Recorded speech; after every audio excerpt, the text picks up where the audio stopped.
Okay, so I'm going to move back to the land, I guess, from somebody who was on spent time at sea, to think about Melville and print culture. So,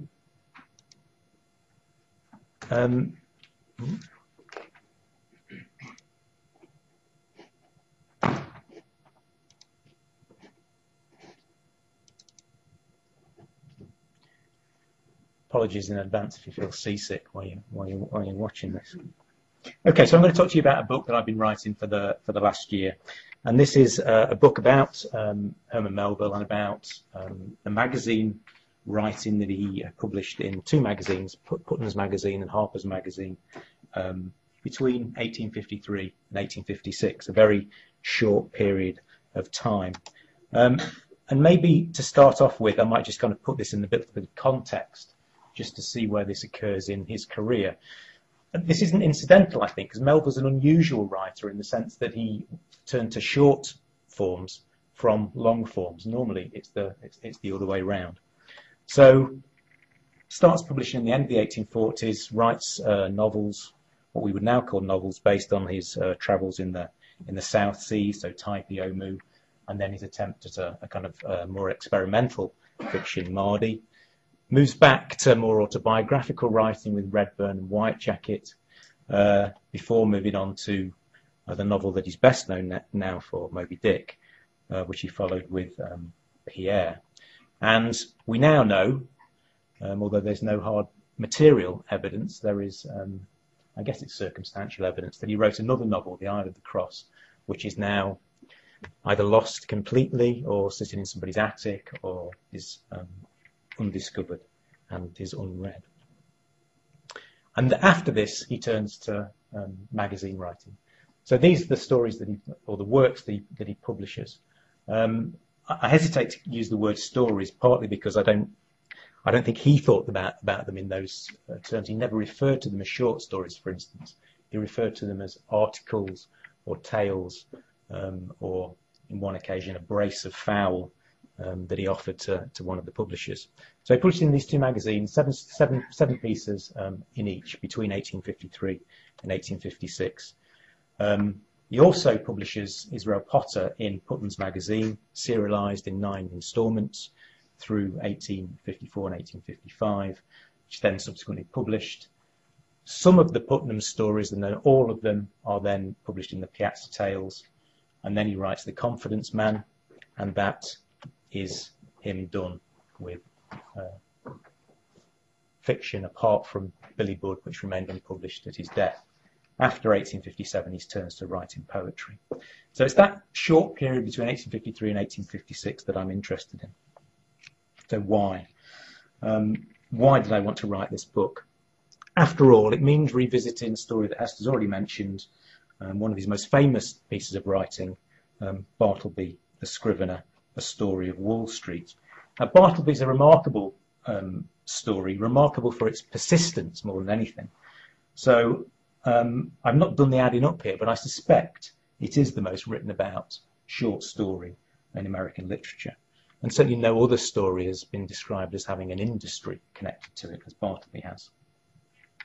And this refrain, which we're probably, or should be familiar with, of I would prefer not to, was obviously passed into legend now and appears on things like this. Now, there are two basic reasons for this, I think, why Bartleby is so well known. Partly it's because it's one of those AMLIT 101 stories, although it's not on my AMLIT course this year. But it is a story that's taught high school, university, and along with probably Benito Cereno. And one of the reasons, of course, is that it's a chance to do Melville without doing Moby Dick. So you don't have to get students to plough through Moby Dick. You can give them these short stories and still have them read Melville. The second reason that it's persisted is because it's a bellwether story. It's a story that people return to try ideas out, to reinterpret the story in the light of new approaches to literature. So Bartleby persists in the cultural imagination in pretty much the way that Bartleby, the character, persists in the lawyer's office. as the critical climate changes, so we bring new interpretations to this story. And this general familiarity with Bartleby, I think, has in recent years led to a resurgence in the story's cultural resonance. So Bartleby, the passive resistor or refusenik, becomes the poster boy for the Occupy movement, the Occupy Wall Street movement. So not only do we now have marathon readings of Moby Dick, we have a marathon reading of Bartleby. I'm not quite sure what that amounts to from just reading it over and over again, as people are doing here. And it became part of the kind of labour activism in the US, the May 1st organisations, and occurring surreptitiously around the city in poster form. And of course, academics have got in the act as well and now writing about Bartleby and the Occupy movement. Now, all these reasons will be good enough to take us back to Bartleby, I think. But it's not the reason that I went back to it. The reason I went back to it and to this particular period in Melville's career was because of the increasing distance, I think, between these sorts of legendary reincarnations of Bartleby and the story's original publication. So that distance between the magazines in which the story was first published and the iconic status that it now has got me to thinking, well, what happens when you take the story back to the original magazine publication? And I was talking to Hester about this earlier on, and we were confessing our ignorances about Melville's short fiction. And when we first started looking at it and thinking about it, we'd never even considered its magazine publication. It just wasn't really an issue. Certainly wasn't for me. It wasn't on my horizon. But it was, first of all, a magazine story. Published in Putnams Monthly Magazine, one of the most important magazines of the 1850s, the brainchild of George Palmer Putnam, who was a book publisher, published Melville and started this magazine in the beginning of 1853. The other significant thing about it, I think, is that it was published anonymously. So anybody who wasn't in the know about New York literary culture, who picked up Putnam's magazine, wouldn't know that this was a story by Melville. It was also published serially, so this is the end of the first part. It was published in 2 parts, successive issues of the magazine.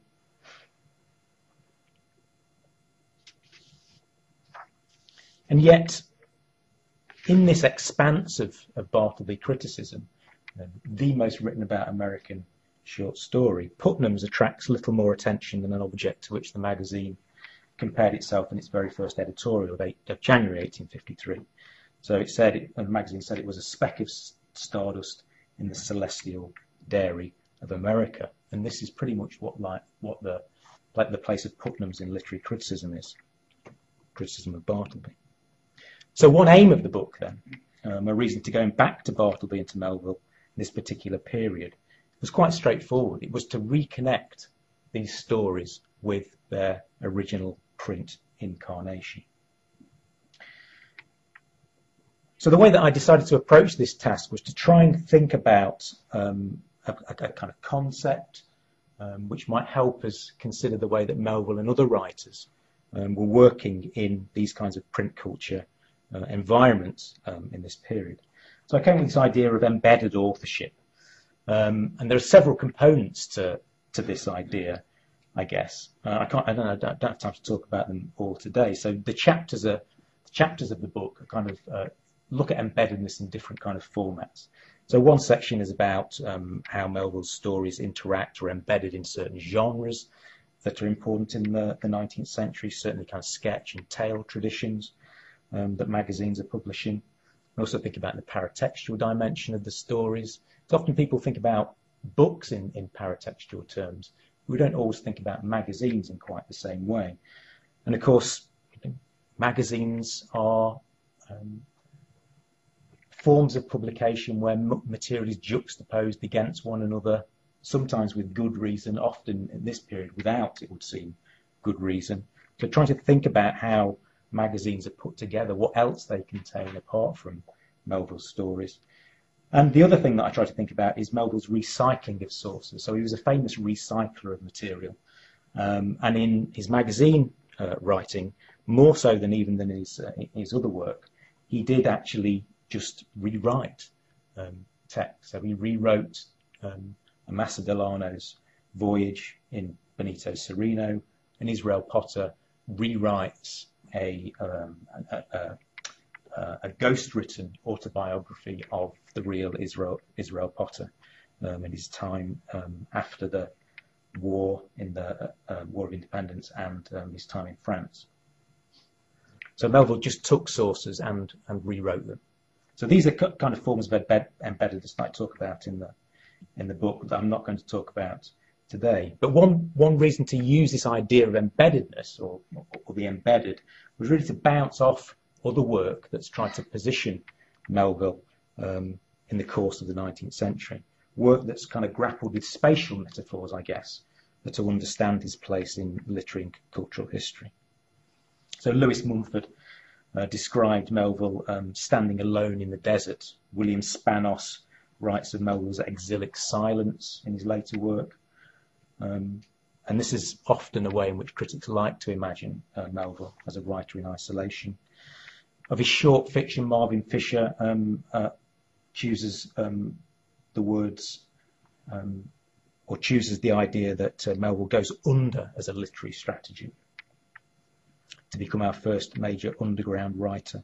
William Dillingham, who's also written about these short fictions, talks about these stories as a place where Melville, or where his fiction unfolds on a second plane, he says, submerged beneath layers of inoffensive wit.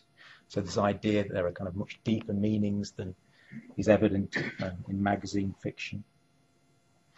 There's also a sense in which Melville is out of place in the 1850s as well, that he's somehow ahead of his time. So again, Marvin Fisher talks about, he's got a chapter called The Portrait of the Artist in America, clearly thinking about Melville as a kind of proto-modernist. Again, Lewis Mumford described Melville as a modernist before his time. Spanos, in typically kind of Spanos language, talks about how the later work is not only proleptic of the post-structuralist or postmodern occasion, but of proleptic import for the contemporary occasion. There's a lot of effort to get Melville on the side of the contemporary or into the contemporary moment. Occupy Wall Street is an example of that. So Melville kind of exists as somebody who's isolated, exiled, outside, under, beneath, and out of sequence. So the spaces that he comes to occupy see him as kind of dislocated in some way from the more ordinary and everyday spaces of 19th century America. And with this dislocation, the argument goes, comes insight, the ability to cast American experience in fresh light.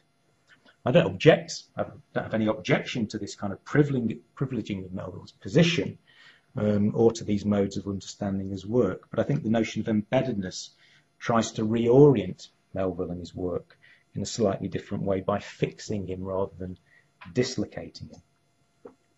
So in the topography of American literary culture, Melville and his writing have been pushed above the surrounding terrain in many ways by his 20th century recovery. In the same process, the magazine stories have been lifted out of the magazines in which they first appeared. So the aim of the book really is to press these stories back so they share the same contour lines with the practicalities of the writing and publishing life in which they were once grounded. So I'm going to talk about a couple of things really to kind of follow up with this idea of embeddedness. The first thing I'm going to talk about is this idea of the material text.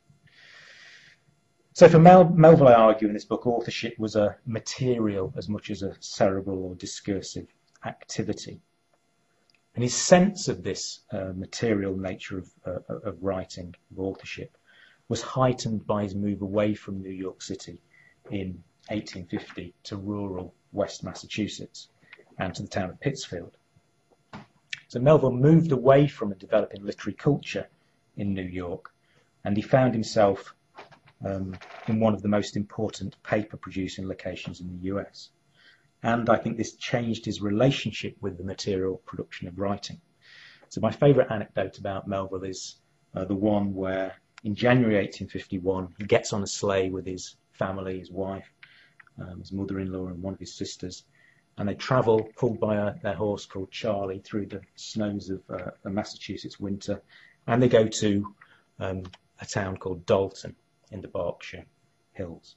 So just to kind of orient you here, so we're in this area of the US, Massachusetts, and Berkshire County is right on the very, very west-hand side of Massachusetts. And this is the relation of Pittsfield down on the left and Dalton across to the right. This is a map from the 19th century, kind of slightly later than when Melville would have visited. You can see the main feature of Dalton is this river which flows through it. And so on this river are several paper mills. So when Melville went to Dalton in January 1851, the town's population was just over 1,000. It had 5 working paper mills in this town, and there's another one opened later in the year. Notable, these paper mills, for all adopting the latest machine technology, and they were renowned for making fine quality paper. This was the stuff that people wrote on rather than the stuff that books and magazines were printed on. One of the famous mills here is Crane's Mill, which is still in existence, has a paper museum, and they produce, or certainly in the 19th century, produced the paper for the American currency. And we can see the effect, I think, of this trip to the mill and Melville's embedded nature, or his embeddedness in this kind of paper-making county, in 3 ways, I think, in his work. So soon after the visit, Melville wrote to the New York editor and publisher Everett Doykink on paper embossed with a mark of the paper maker where he bought his paper. And this is the stamp here on the left. So paper makers put stamps on their paper. And this is what Melville says: about 5 miles from here, northeast, I went there and got a sleigh load of this paper. A great neighbourhood for authors, you see, is Pittsfield.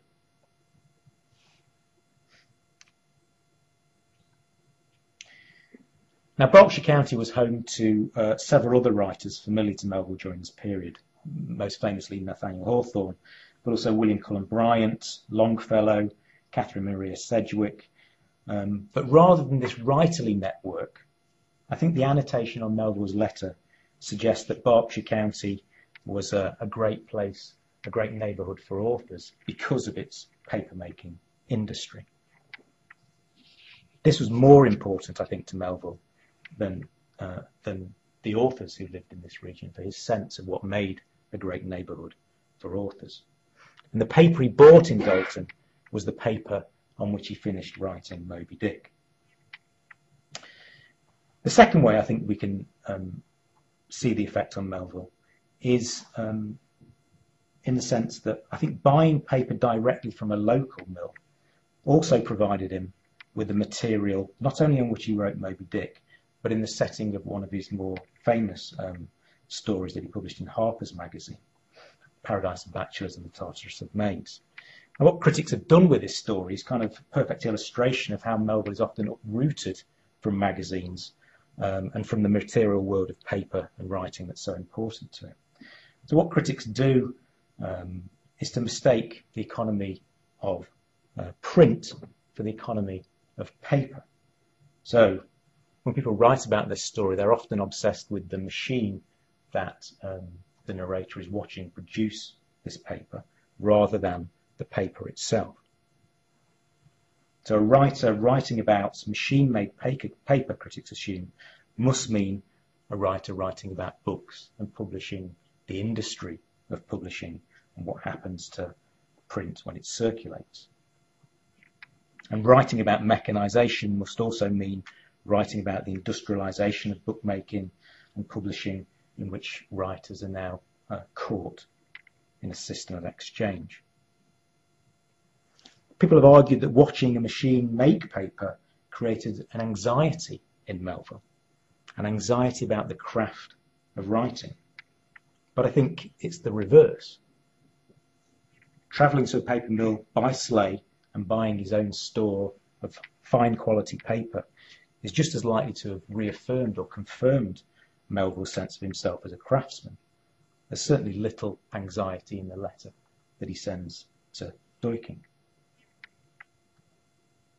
People have also argued that this story is a way that Melville suggests that meaningfully legible texts and acts of writing simply do not or cannot emerge through the mechanical production of paper on an industrial scale.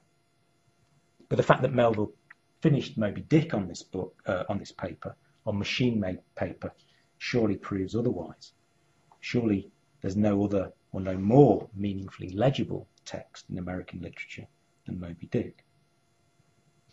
So the problem, I think, with what people have done with these stories, and the same with Bartleby, is that they're read as allegories of writerly alienation. But I think for Melville, as for Jacques Derrida, paper is in the world that is not a book. If legibility is a problem at all for Melville, it isn't because of mechanisation, but because of the status of paper as a medium of communication. So watching paper being made returned Melville to this issue, I think, in his magazine story. Charles Dickens also wrote a short essay about a visit to a paper mill in 1850, I think, so before Melville did this. And if you've read Paradise of Bachelors and Tartary Major, you know that one thing that happens there is that the guide who shows the narrator round the mill is that he writes his name on a slip of paper and drops it into the production process, and it kind of goes through the machine and comes out the other end. I don't know whether Melville ever read Dickens' story, but there's a striking familiarity between the two, because in Dickens' story, Dickens imagines himself as the rags that are being made into the paper in this machine-made process. So I think there is a connection here between not only between Melville and Dickens, but this sense of what or one's connection with the paper that one's writing on when like Melville and Dickens, you're an author, and that watching the making of the paper triggers some kind of thought process or consideration of how one engages or interacts with paper. The final effect of this trip to the mill on Melville, I think, can be seen in another letter that he sent to Hawthorne in November 1851, so 10 months after his trip. So this was a letter written shortly after the publication of Moby Dick, and Melville celebrated by going to dinner with Hawthorne. And Herschel Parker describes this day as Melville's the happiest in Melville's life. And it's at this moment when he's writing to Hawthorne after this dinner that it's quite a sad letter, because I think this is not long before Hawthorne leaves, and so it's a kind of an occasion of heightened emotion, impending loss for Melville, I think. But Melville consoles and reaffirms himself by expressing his thoughts in the language of paper and the materiality of writing. So in the first of two postscripts to a letter, Melville admits he can't stop writing. He fantasises about what he would do if Magians made up the world. And this is what he says. He said, "I should have a paper mill established at one end of the house, and so have an endless ribbon of foolscap rolling in upon my desk. And upon that endless ribbon, I would write 1,000, 1,000,000, billion thoughts." So in this fantasy of continuous production, continuous thought and writing, unburdened by the breaks necessitated by sheets of paper, Melville imagines himself embedded in the workings of the paper-making machine, a little bit like Dickens in imagining himself as the rags that are made into paper, setting down his thoughts in words at one end of the process, while in the mill beyond his house the paper-makers feed and tend the machine at the other end. So I guess one aim of the book is to indulge Melville's fantasy about having a constant supply of paper. First, by imagining what sort of work a writer produces who dreams of being the consumer of a private supply of paper, and second, by following the words on the spooling riband of foolscap accumulating on Melville's desk and study floor as they passed through the hands of transcribers and editors, printers and publishers, finally to end up in the mailboxes of magazine subscribers or on the stands of town and city booksellers.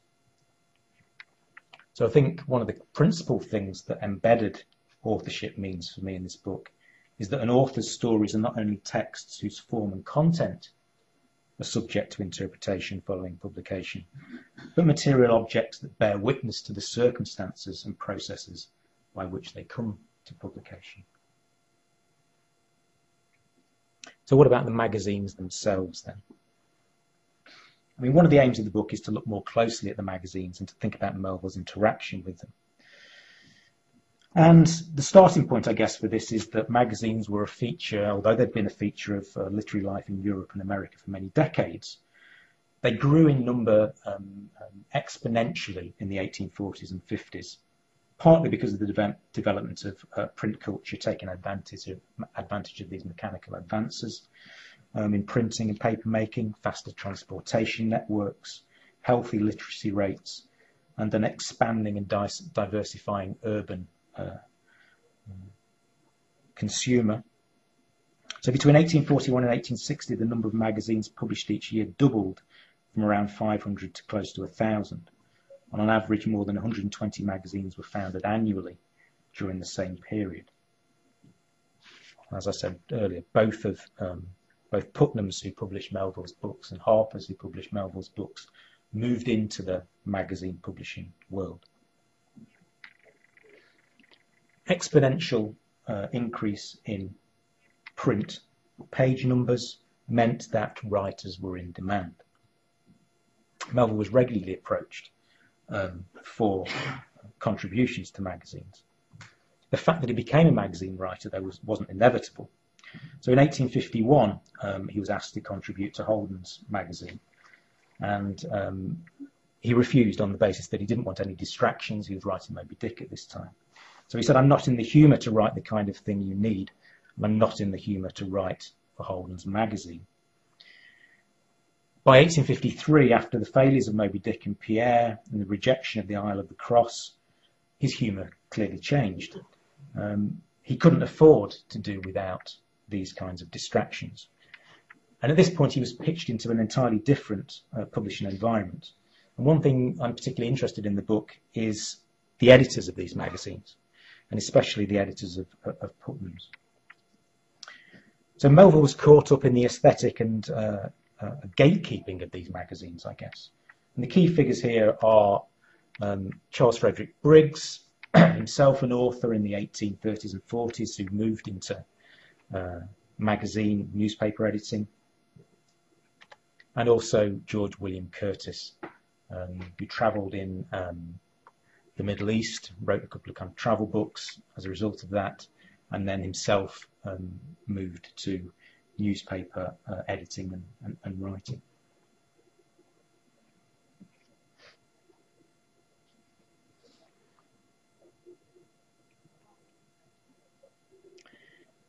The one thing we have to remember about these editors, I guess, is that their priority was getting next month's issue ready for print. But at the same time, they were men who'd published, were writers themselves, and had certain ideas about the kinds of material they wanted to appear in these magazines. So they had these kind of aesthetic gatekeeping duties as well. So one aim of the book is to try and reconstruct the intellectual context of these editors and to think about what they wanted in a magazine story and how Melville did or didn't, in some cases, live up to their expectations. For me, one of the two characters, Curtis, is the more interesting, partly because he also wrote regularly for Harper's magazine at the same time as he was editing Putnams. As a young man, Curtis attended Brook Farm, got to know Emerson, Hawthorne, and Margaret Fuller, and he even helped Thoreau build his cabin on Walden Pond. He travelled in the Middle East, then in Europe, and then returned to New York, wrote these books based on his travels, and then started working for newspapers and magazines. Now, a forgotten figure almost entirely, and in the kind of evolutionary history of American literature, that's responsible for Melville assuming his place at the top of the tree of American letters. I think Curtis has become extinct. But in the primordial soup of mid-19th century letters, their careers shared many similarities. Both writers based their early work on foreign travel, an immersion in non-Western cultures. Both made part of their living through magazine culture of the 1850s. Both turned to the lecture circuit, Curtis successfully, Melville not so successfully. And both in later life, Melville as a customs officer and Curtis as a civil service reformer, made their living through government service. Both were also poets. Curtis was even referred to as Mr. Melville's younger brother in letters in a Putnams essay, which was about them both. It was called Curtis and Melville. So very closely entwined in the 1850s. At another level, though, they are completely incompatible figures with very different ideas about literature. Curtis comes out of what George Santayana would later call the genteel tradition. So when he coined this phrase, Santayana could easily have had in mind Curtis and Melville. So America, Santayana wrote, is not simply a young country with an old mentality, it's a country with two mentalities. One, a survival of the beliefs and standards of the fathers, the other, an expression of the instincts, practices, and discoveries of the younger generation. The one is all aggressive enterprise, the other is all genteel tradition. So while Melville was deploying his literary aggressions in Moby Dick and Pierre in the early 1850s, Curtis was publishing travel books. But unlike Melville's genre-busting travel narratives of the exotic in Typee, Omu and Mardi, Curtis's books swerved towards, without probably being the worst examples of what William Maclay described as work in this kind of genteel mode. Odious formalism, superficial sentimentality, elitism, disingenuous optimism, vapid idealism, and Victorian moral sensibility. That sums up Curtis's work quite well. What we know about Melville's opinion of Curtis's work is limited to one piece of evidence. Alongside Matthew Arnold's observation, Melville annotated the initials GWC, and the piece of Arnold's writing that he put Curtis's initials next to was a piece of writing that said, "It's a comparatively small matter to express oneself well, if one will be content with not expressing much, with expressing only trite ideas." So I think that kind of is enough, really, to sum up what Melville thought of Curtis. And yet, of course, it's Curtis who's passing judgment on Melville when Melville's sending work into Putnams. And about Melville's work, he blew hot and cold. So when he first read The Bell Tower, for instance, his summary judgment was that the story had not passed muster. And the next day changed his mind and decided that it's, after all, too good to lose. It is picturesque and of a profound morality, and has about it the touch of genius. He loved Bartleby, and he even had the scrivener appear in one of his own sketches, which was published in the magazine. But his initial opinion about Benito Cereno quickly faded. So in April 1855, he thinks the story is very good. It's a little spun out, he says, but very striking and well done. Then the next day, he seems to change his mind kind of daily, and maybe that's what magazine editors do. So the next day he says, "I returned Melville's story. I wrote you yesterday, and what I thought of it. He does everything too hurriedly now." And by July, he was basically saying, "We bought it. Let's get it in the magazine. But what's the matter with American writers? Why can't they write good stories anymore?" And he says, "They tell good lies enough. They tell good lies enough, and plenty of them." So watching Curtis pass judgment on Melville is like looking at the world turned upside down. That Curtis wavered over the bell tower and that his judgment turned the story into magazine fiction are important considerations, I think, if one wants to understand the history that shapes literary judgment and the texture of literary history itself. So this magazine and editorial environment is one way, another way of thinking about Melville's embeddedness in the culture of magazines. Just to kind of wrap up, I'll talk a little bit about how this, I think, affects our understanding of Melville's biography. I think it affords us the opportunity to return to a question or a conundrum often posed of Melville: why he fell into obscurity and wasn't understood by his contemporaries as the great writer he's considered today. And hopefully my book kind of suggests a new way to think about this puzzle. So reviews of Melville's final novel, The Confidence Man, weren't completely disastrous, certainly not compared to Pierre, and they were actually much better in Britain. But it was noticeable that there were far fewer of them.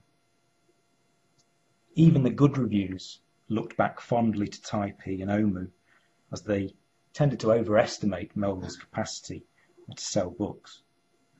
And the bad reviews contrasted Melville's Mississippi Masquerade in The Confidence Man with the early work even more starkly. So the Cincinnati Enquirer considered the novel one of the dullest and most dismally monotonous books we remember to have read. And then I think in its summation kind of gives us something which is often repeated, this idea of Melville's career in decline. So they said, Melville's authorship is toward the nadir rather than the zenith, and he's been progressing in the form of an inverted climax.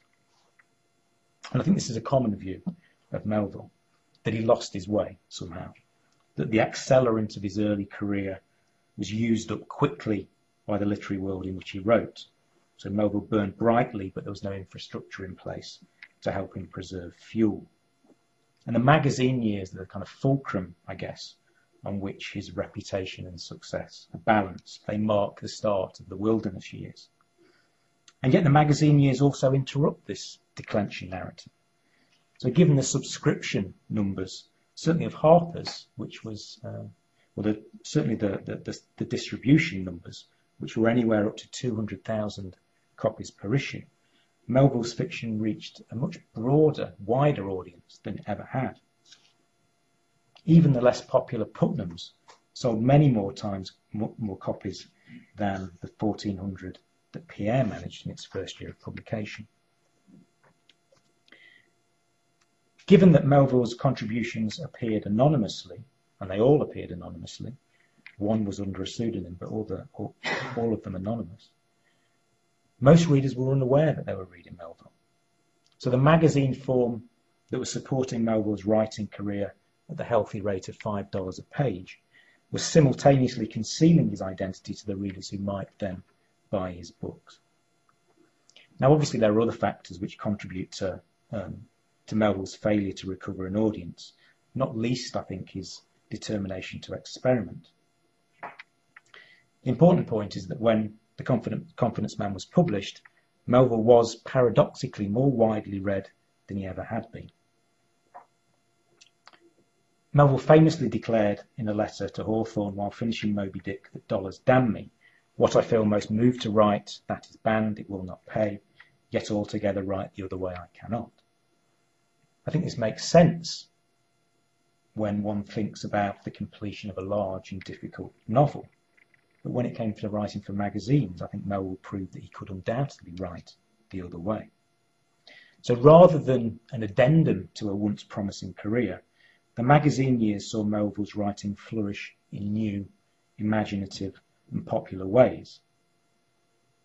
That this magazine enterprise was temporary, that it only adequately rather than richly rewarded him and didn't lead to commercially successful books, was the fault of neither Melville nor the reading public, nor even his publishers. The assumption that these effects should follow results from an anachronistic understanding of a literary world much more fluid, less professionalised, and less secure than what developed at the end of the 19th century and in the 20th century. And I think renewed interest and appreciation of Melville's poetry, which he started writing at the end of the 1850s and 1860s, helped cast the magazine years as a transitional phase in a long and varied writing career. Melville, like any other author trying to earn money by writing, can never be entirely outside the market economy, since one's reputation commodifies the possibilities of one's future publishability. But it's a mistake, I think, to think that the desire to write or the necessity of doing so is always oriented to or determined by a market. Melville wasn't always a writer. He didn't always have ambitions to be a writer, professional or otherwise, and he would not always be a writer for whom making a living from writing was a primary concern. Melville's commercial success and failure was contingent on events sometimes within but often beyond his control, given the volatile publishing culture of 19th century America.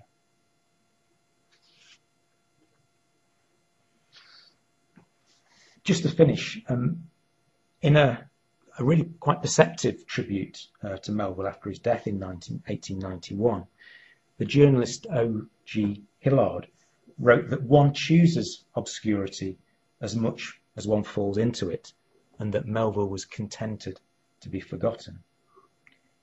Hillard also offers the tantalising prospect that had Melville been offered the editorship of some magazine, he would probably have accepted the position and filled it well. But unfortunately for literary history, which is full of what-ifs, Melville never did take the editor's chair. But for several years in the mid-1850s, he was squarely part of the magazine world, far away from the 20th century inventions that have bequeathed him to contemporary readers. So the final aim of the book, I guess, one of the overriding aims of the book, is to examine what happens if Melville is allowed to be more ordinary in his own time than he's become in ours. Thanks.